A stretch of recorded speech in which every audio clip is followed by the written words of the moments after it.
मुल्क में कोरोना मजीद कमजोर पड़ गया। मस्बत केसेस की शरह 0.65 रिकॉर्ड की गई। 24 घंटों में 310 मस्बत केसेस रिपोर्ट हुए। मोहलिक वायरस ने मजीद 10 अफराद की जान ले ली। 645 मरीजों की हालत अब भी तशवीशनाक।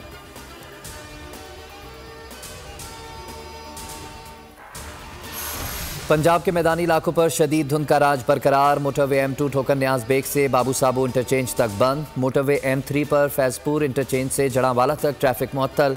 मोटरवे पुलिस ने ड्राइवर्स को मोहतात ड्राइविंग और फोग लाइट्स के इस्तेमाल का मशवरा दे दिया।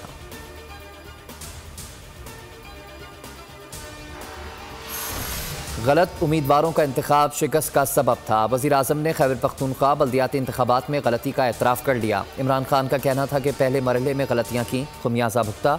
बल्दियाती इंतखाबात के दूसरे मरहले की निगरानी खुद करूँगा। PTI मजबूत होकर सामने आएगी। वज़ीर आला महमूद खान से रिपोर्ट तलब कर ली।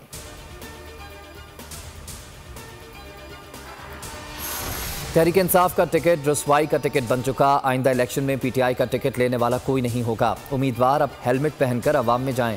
मरियम नवाज की घन करज, कहा नाअहली और नालायकी के रिकॉर्ड्स तोड़े हों तो नाकामी ही होगी।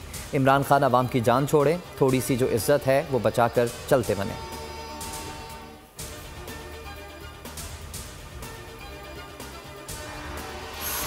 फवाद चौधरी ने JUIFA को शिद्दत पसंद जमात करार दे दिया। कहा फजलुर रहमान के इक़्तिदार में आना बदकिस्मती की बात होगी। सियासी बोनों का कद बढ़ने से मुल्क को नुकसान होगा।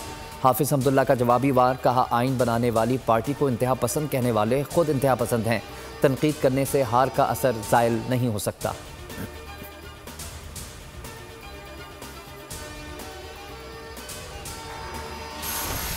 हमें इंजीनियर्ड इलेक्शन में फंसाकर अपनों को लाया गया। मैंने उनको कहा कि अब उनको चला कर दिखाओ।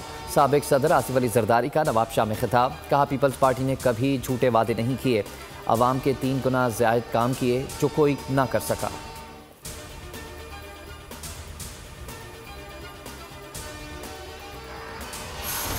खैबर पख्तूनख्वा बल्दियाती इंतखाबात के नताइज आने का सिलसिला जारी। 64 में से 47 तहसीलों के गैर सरकारी नताइज मौसूल।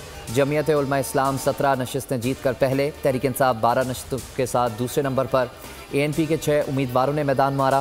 पीपल्स पार्टी और जमात इस्लामी एक एक सीट जीत सकी। 6 आज़ाद उम्मीदवार भी मुंतखब हो गए।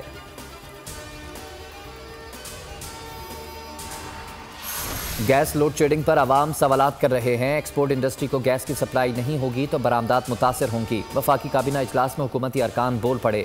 वज़ीर आज़म की एक्सपोर्ट इंडस्ट्री को गैस सप्लाई के लिए नजरसानी की हिदायत। मामले पर 3 रुकनी कमेटी बना दी। EVM और आई वोटिंग पर शिबली फराज को इलेक्शन कमिश्नर से मुलाकात का टास्क सौंप दिया।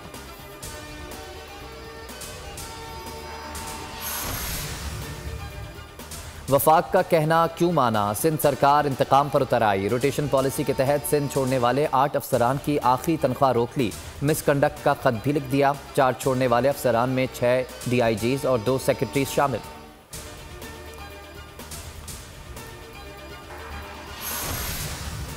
और दुनिया भर में ओमिक्रॉन के केसेस बढ़ने लगे। स्कॉटलैंड में तमाम तकरीबात और लंदन में नए साल की तकरीबात मनसूख। डेनमार्क भी निशाने पर आ गया। यौमिया केसेस 13,000 से तजावुज़ कर गए। बरतानिया में 8,000 मजीद केसेस रिपोर्ट हुए। अमरीका में नए वेरिएंट ने सबको पीछे छोड़ दिया। नए कोरोना मरीजों में 73% ओमिक्रॉन का इंकशाफ। सब्सक्राइब करें और बेल दबाएं ताकि कोई खबर रह न जाए।